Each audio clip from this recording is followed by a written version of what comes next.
Oke, selamat siang semua. Hari ini tanggal 21 Maret 2024 ya, penerusan dari video Outlook minggu ini tentunya, dan terakhir update itu kan tadi malam. Langsung aja kita masuk ke indeks dolar dari segi time frame 4 ya. Kita bahasin dulu dari segi teknikalnya dulu. Dari pergerakan itu kemarin malam itu harga sudah bergerak di atasnya level area resisten 2 dari weekly yang berada di 103.79.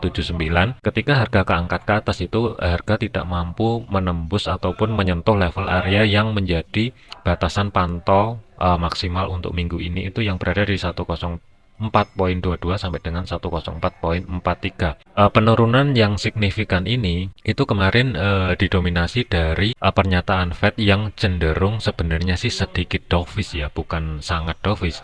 Mengingat bahwa pernyataan Fed itu mematahkan daripada ekspektasi pelaku pasar yang di tahun ini itu kemungkinan penurunan suku bunga itu dari 3 kali diawali dari bulan Juni itu. Rata-rata pelaku pasar atau partisipan market itu dengan adanya kenaikan inflasi kembali ya, meskipun nggak signifikan dari beberapa data yang telah rilis dari kemarin itu, tentunya untuk Amerika ini untuk inflasinya itu sedikit menguat. Jadi banyak partisipan market itu mengidentifikasikan bahwa ada potensial untuk suku bunga di tahun ini itu kemungkinan akan dipangkas tidak 3 kali tetapi 2 kali. Nah, ternyata dari pernyataan Fed tadi malam atau dini hari tadi ya, itu tetap menahan ekspektasinya atau pemotongan pemangkasan suku bunga itu tetap diomongkan bahwa di tahun ini itu kita masih ada potensial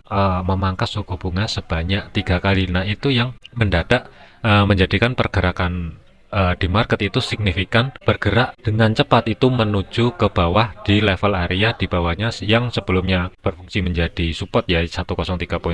Itu ternyata penutupan market itu berada di level area di bawahnya level area tersebut menuju zona tengah atau sebagai pivotnya weekly 103.07 tentunya. Jadi masih ada potensial untuk indeks dolar ini sedikit kedorong ke bawah, mengingat ya hati-hati nanti malam itu juga ada beberapa data yang mungkin akan dirilis juga mulai dari jam setengah 8 malam ya. Ada klaim pengangguran awal, kemudian indeks manajer pembelian dari manufaktur dan jasa, kemudian terakhir adalah penjualan rumah lama. Memang dari segi data ini diperkirakan adalah turun, tetapi ini kita masih belum tahu akankah itu nanti aktualnya di bawah dari perkiraan atau justru malah di atasnya dari data yang sebelumnya. Ini yang mesti diantisipasi. Kalau kita lihatin dari teknikalnya, kalau misalkan itu nanti malam ternyata data yang keluar itu ternyata negatif atau di bawah dari perkiraan, masih ada potensial untuk indeks dolar ini kemungkinan akan kedorong menuju 102.79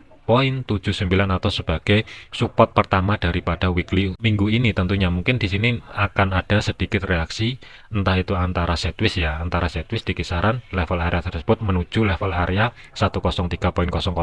Batas maksimal adalah 103.100-an kurang lebih, nanti kita akan cek lebih lanjut tentunya. Tetapi kalau misalkan itu nanti malam itu data yang keluar itu positif, apalagi di atas data yang sebelumnya, masih ada potensial itu mungkin untuk indeks dolar itu akan balik lagi menuju level area di atasnya resisten yang pertama 103.36 sampai dengan fokusnya maksimal adalah 103.800 sebagai level area resisten yang kedua dari weekly. Jadi ini masih ngambang, akankah nanti malam itu antara positif atau negatif, ini nanti kita akan cek lebih lanjut.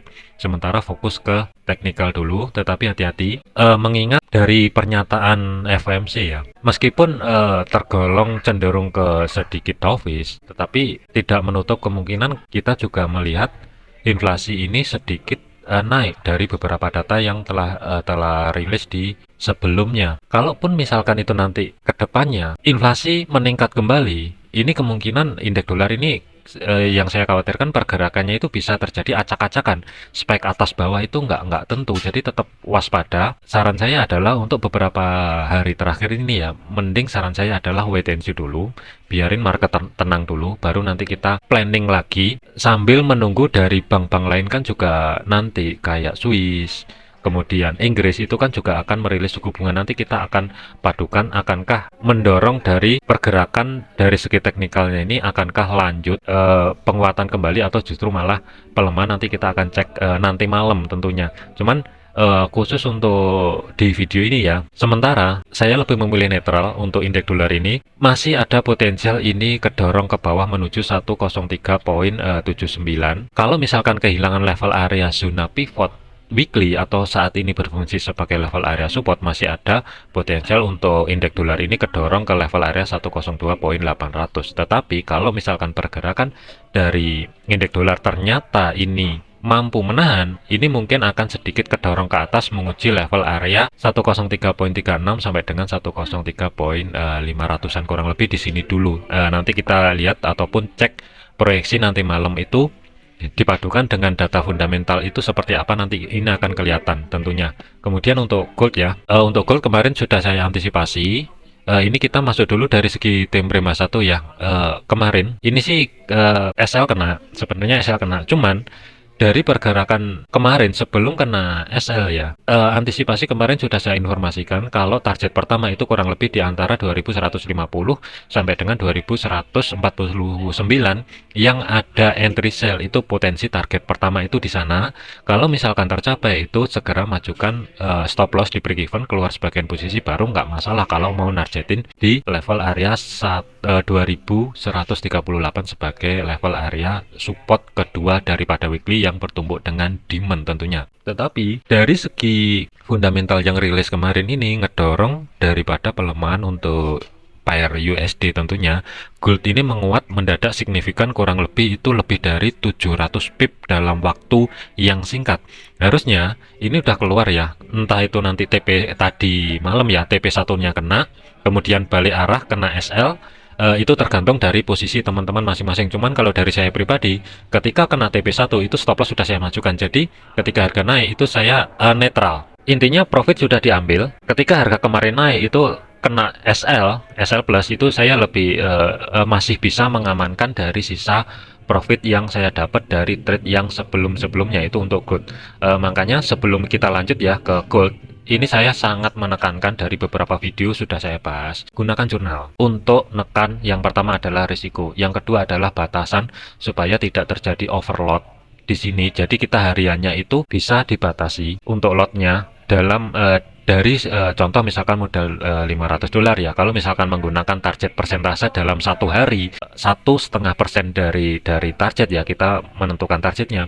Batasan per entry posisi itu tidak boleh lebih dari 0,8 dalam satu hari untuk lotnya. Kemudian untuk entry-nya itu hanya terbatas maksimal adalah 5 kali entry posisi. Lepas dari itu, kalau misalkan itu profit, nggak masalah kalau mau nambah entry 6 dan 7. Tetapi kalau pas-pasan atau misalkan entry berturut-turut 3 kali kena stop loss, bahkan 4 kali kena stop loss, itu kita bisa kontrol. Sebelum kita kena floating minus atau stop loss beruntun, kita sudah tahu batasannya itu sisa jatah lot kita yang boleh kita entrykan dalam hari itu masih berapa. Jadi fungsinya daripada jurnal ini itu sebenarnya menekankan untuk disiplin supaya tidak terjadi overload, tidak terjadi overtrade. Untuk dari segi targetnya kita pelan-pelan, nggak ngubar target gede, tapi pelan-pelan pasti gitu loh. Jadi lebih menekankan ke minimal resikonya daripada untuk mengejar profitnya. Jadi maksudnya adalah resiko kita tekan dulu, baru kita berpikir ke arah profit. Nah, saran saya adalah dari segi jurnal ini, itu dari beberapa video yang sebelumnya juga sudah saya sampaikan, mending itu lebih baiknya buat sendiri. Jadi bisa tahu mengukur kemampuan dari masing-masing itu seberapa. Dari modal contoh misalkan 500, dalam kemampuan satu hari itu berapa persen, entah itu 1,5%, 1%. Cuman untuk pemula saya sarankan untuk target harian itu di bawah 1% maksimum dengan akumulasi dari saldonya. Jadi ini kalau misalkan mau instan, ini bisa di-download. Kolom deskripsi ini sudah saya sediakan, sudah ada rumusnya ya. Dan untuk kalendernya itu mulai dari 2024 bulan Januari sampai dengan Desember nanti itu tanggal off market itu sudah saya buang. Jadi ini yang ada di kalender di sini itu adalah tanggal ketika market open saja. Jadi nggak genap 30 hari. Totalnya adalah contoh misalkan di bulan Maret ini cuman ada 21 hari aktif di market. Itu tujuannya sebenarnya seperti itu. Jadi kalau misalkan itu kemarin, kalau kita liatin dari segi pergerakan gold yang signifikan kuat ke atas, ini kemungkinan kalau tidak bisa menjaga manajemen overload, overtrade, ini kemungkinan pasti banyak yang MC ketarik 700 pip dalam waktu yang singkat tentunya. Kalau karena dari histori yang sebelumnya high pun itu berada di 2194, kurang lebih di atas itu sudah nggak ada high lagi. Tetapi kalau masih ada optimis tetap cari posisi untuk sell dengan overload atau overtrade bahkan entrian berlayar-layar, kemungkinan sudah MC apalagi tidak menggunakan stop loss. Oke, balik lagi untuk ke gold ya, ke gold. Ini kenapa kok harga pas ya, kurang lebih ya, bukan bukan pas tapi sedikit ke atas sih, high-nya sih berada di 2223 sebenarnya, tetapi dari level area R3 dan 4 itu berada di 2221 dan 2230. Kenapa saya bisa menentukan dari support, resisten dan harga ini ada reaksi dari segi time frame daily ataupun H4-nya. Kenapa kok ketika menyentuh beberapa level penting yang saya tandai ini mesti ada reaksi? Sebenarnya sih saya simple. Saya cuma narik untuk menentukan pakai Fibo custom sebenarnya. Ini ada rumusnya sebenarnya, cuman kemungkinan nanti akan saya buka di Telegram, tapi setelah memahami konsep manajemen terlebih dahulu ya. Nanti terakhir baru bahas masalah Fibo custom ini tentunya. Simpel aja, dari pergerakan weekly yang sebelumnya ini saya tarik dari low ke high-nya di sini, dan ini keluar harga itu di kisaran level area resisten 3 dan 4 itu 2221 ya. Pembulatan ini saya paskan dulu. Nah, di sini 2221 sebagai R3 dan 2231 sebagai level area R4-nya. Kemudian batasan pantau kalau misalkan gold ini melakukan pelemahan untuk minggu ini, tentunya fokusnya 2118 sampai dengan 2109 terlebih dahulu. Kita lihatin dulu dari segi time frame H4. Dari segi time frame H4, zona supply dan demand ini saya hapus dulu biar nggak rancu. Untuk zona supply dan demand ini sudah saya hapus ya biar nggak rancu. Jadi pergerakan kemarin itu kan ketika harga turun itu bermain-main di level area support pertama dari weekly minggu ini yang berada di 2157 sampai dengan 2150 sebagai history low atau 2151. Kalau misalkan kita tandain, sebenarnya level area support pertama itu kurang lebih di sini. Pergerakan itu dimulai di minggu ini itu di antara level area dari tanggal 18 kemarin itu harga itu low-nya itu berada di 2146. Ketika harga retest pertama dari level area support itu harga bermain-main terlebih dahulu dan tidak berhasil break low yang sebelumnya yang berada di 2146 tentunya. Kemudian pergerakan yang signifikan itu terjadi kalau kita lihatin dari segi time frame H1. Zona tengah weekly dari minggu ini itu berada di 2170 dan ini gampang banget dijebol dan menuju level area 2183 sebagai resisten pertama, baru ada reaksi dari segi time frame H1.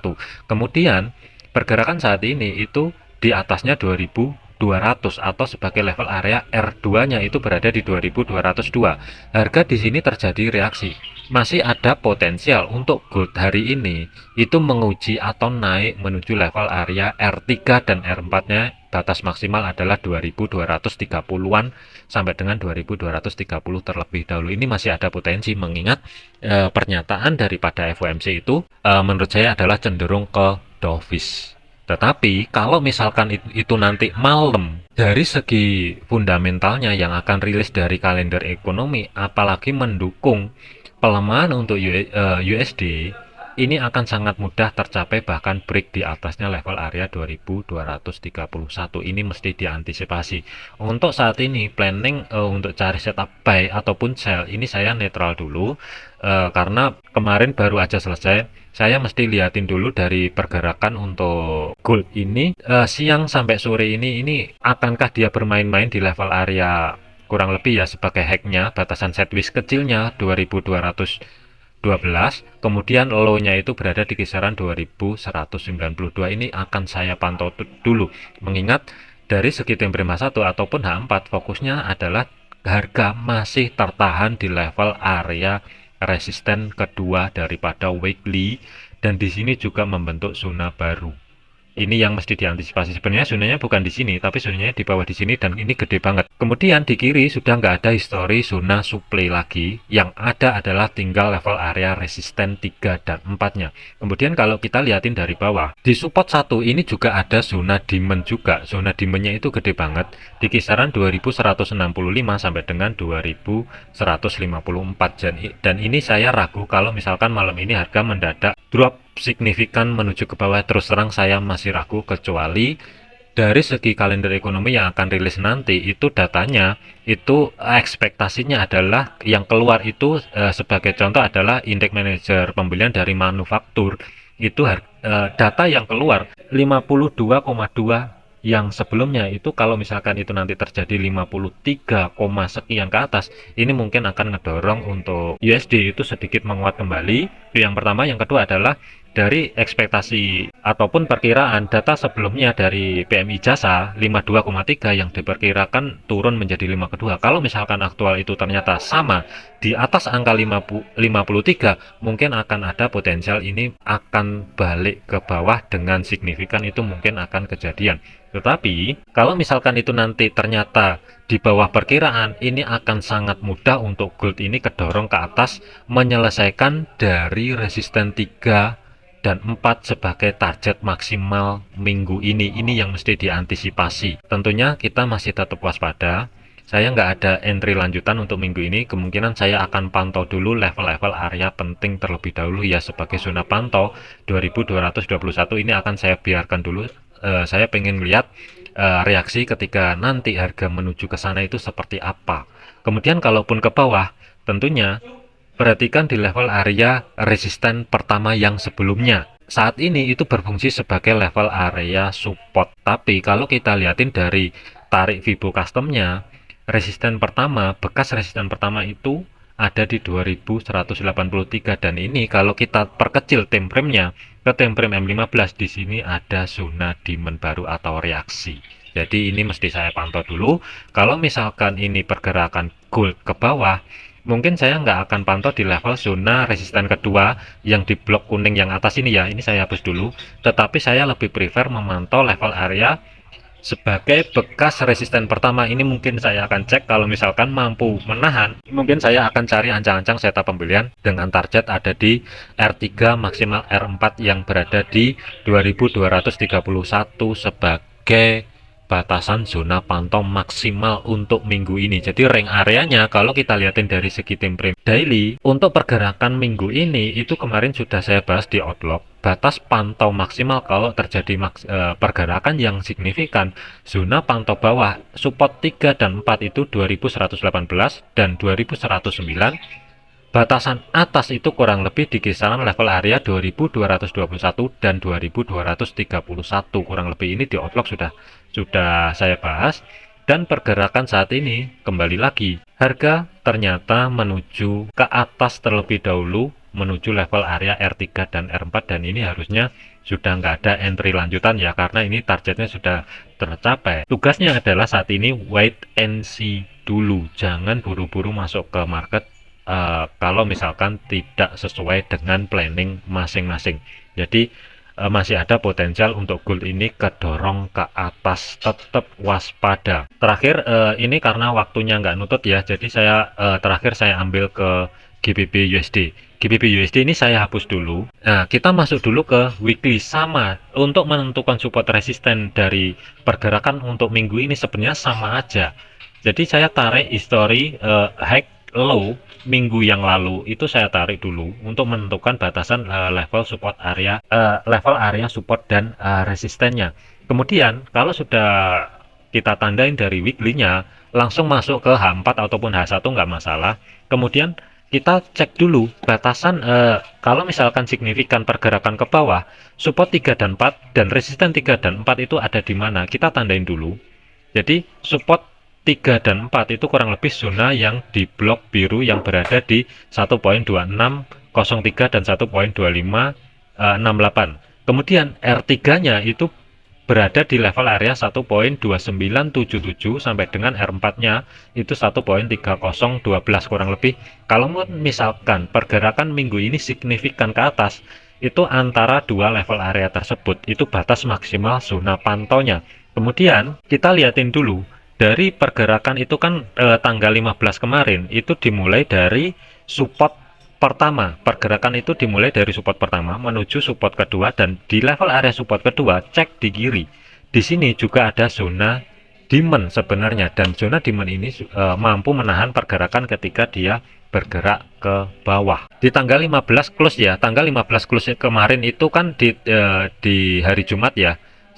Itu kan dia tutup sorry ya, saya ralat tutup di level area 1.27500. Kemudian minggu ini itu diawali di tanggal 18 tentunya. Kurang lebih ya, kalau kita tandain itu pergerakan GBP USD itu di bawah level area support menuju support 2-nya di level area support kedua ini reject. Kemudian untuk pergerakan saat ini itu tertahan di level area sebagai pivot weekly-nya yang berada di 1.27900-an, karena di sini juga ada zona supply, dan zona supply-nya itu gede banget. Ini tetap waspada, mesti diantisipasi. Kalau misalkan kehilangan daripada zona supply yang berada di level area batasan teratas 1.2824, masih ada potensial mungkin untuk GBP USD ini akan lanjut menguji level area resisten yang pertama, mengingat minggu ini pergerakan untuk GBP USD ini sama sekali belum menyentuh resisten pertama yang berada di 1.2837. Kita lihatin dari segi time frame H1. Di time frame H1 di kiri ini juga ada zona supply yang masih fresh. Kemungkinan dari segi teknikal ya, dari segi teknikal didukung dari segi fundamental yang akan rilis suku bunga juga dari GBP nanti malam, masih ada potensial ini GBP USD ini akan menuju ke atas menguji level area resisten pertama terlebih dahulu. Batasan pantau maksimal adalah 1.2854. Dengan catatan kalau misalkan dari pernyataan daripada Bank Sentral Inggris nanti ya, kalau misalkan itu ternyata hawkish, potensi ini mungkin akan langsung loncat menuju R2-nya yang berada di 1.2907, dan batasan zona pantau maksimal minggu ini adalah sebagai R3 dan R4 maksimal 1.2977 dan 1.3012. Itu kalau misalkan hasil daripada nanti yang diomongkan dari segi proyeksi dari Bank Sentral itu nanti pernyataannya hawkish, itu mungkin akan tercapai, mengingat USD ini kan sudah dovish. Jadi kalau misalkan USD dovish, pernyataannya kemudian dibarengi dengan nanti pernyataan dari Bank Sentral Inggris itu hawkish, ini tidak menutup kemungkinan untuk GBP USD ini akan lanjut menuju level area resisten 3 dan 4 untuk minggu ini. Tetapi kalau misalkan nanti malam untuk GBP itu meskipun menahan suku bunganya, tetapi dari segi pernyataannya itu ternyata sama, entah itu netral atau dovish kembali, mungkin ini akan spike ke atas dulu menguji level area resisten pertama yang bertumpuk dengan di kiri zona supply. Ini mungkin akan ada reaksi. Zona pantaunya ini yang saya khawatirkan adalah sideways terlebih dahulu di antara resisten pertama dan support pertama yang berada di 1.2743. Jadi hati-hati, tetap waspada. Ingat, jangan overload, jangan overtrade, itu saran saya ya.